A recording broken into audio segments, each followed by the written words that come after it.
തദ്ദേശ സ്വയംഭരണ സ്ഥാപനങ്ങളിലേക്ക് നൽകേണ്ടുന്ന ഫണ്ട് വലിയ രീതിയിൽ വെട്ടിക്കുറച്ചിരിക്കുന്നു എന്നുള്ളതാണ്. ഇപ്പോൾ തദ്ദേശ സ്വയംഭരണ സ്ഥാപനങ്ങൾ എന്ന് പറയുമ്പോൾ ഭൂരിപക്ഷവും UDFിൻ്റെ ഭാഗമായിട്ടുള്ളതാണ്. മുമ്പ് ഞങ്ങൾക്കായിരുന്നു നല്ല ഭൂരിപക്ഷം ഉണ്ടായിരുന്നത്. ഇപ്രാവശ്യത്തെ തിരഞ്ഞെടുപ്പോടുകൂടി ജില്ലാ പഞ്ചായത്ത് സമാസമാണെങ്കിലും ബാക്കി എല്ലാറ്റിലും അവർക്കാണ് മുൻകൈ.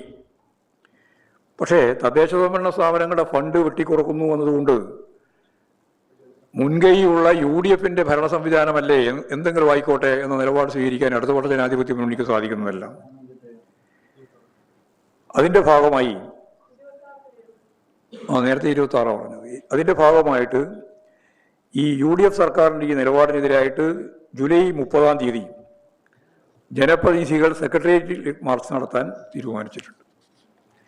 LDF എന്ന രീതി തന്നെയാണ് ആ മാർച്ച് നടത്താൻ ഉദ്ദേശിക്കുന്നത്. പഞ്ചായത്ത് ഓഫീസുകളിലേക്കും ആഗസ്റ്റ് 1, 3 തീയതികളിലായി ജനകീയ സമരം സംഘടിപ്പിക്കണം എന്നും കണ്ടിട്ടുണ്ട്.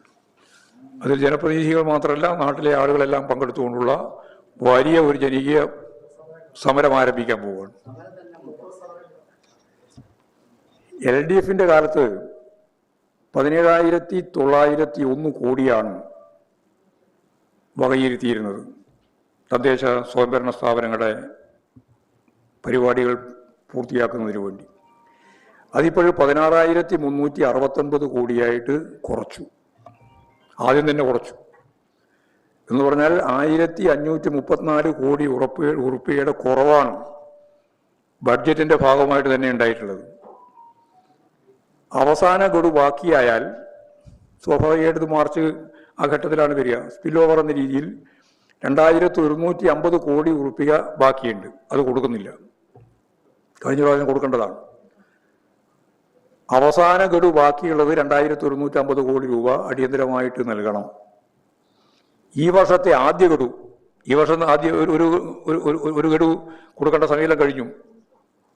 ഈ വർഷത്തെ അതായത് മാർച്ച് വരെയാണല്ലോ. മാർച്ച്, ഏപ്രിൽ, മെയ്, ജൂൺ ഇമ്മാസത്തെ ഗഡു 3,396 കോടിയാണ്.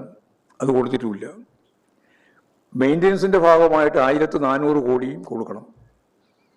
ഇത്രയും പണം അനുവദിച്ചാൽ മാത്രമേ പഞ്ചായത്തുകൾക്കും മുനിസിപ്പാലിറ്റികൾക്കും കോർപ്പറേഷനുകൾക്കും ജില്ലാ പഞ്ചായത്തുകൾക്കും മുമ്പ് പ്രവർത്തിച്ചു വന്നതുപോലെ മുന്നോട്ടേക്ക് പോകാൻ സാധിക്കുകയുള്ളൂ.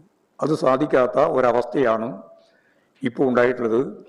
അപ്പോൾ തദ്ദേശ സ്ഥാപനങ്ങൾ നടത്തുന്ന ഈ വികസന പദ്ധതികളാകെ മുടങ്ങിപ്പോകുന്ന ഒരവസ്ഥയാണ് ഉള്ളത്. ഇതിനെതിരായിട്ടുള്ള പ്രതിഷേധമാണ് 30 ഇമ്മാസം 30 അടുത്ത മാസം 1, 3 തീയതികളിലും വലിയ പ്രതിഷേധം നടത്തി ഗവൺമെൻറ്റിനോട് ഈ കാര്യം ഉന്നയിക്കുക എന്നുള്ള പ്രശ്നം വന്നിട്ടുള്ളത്.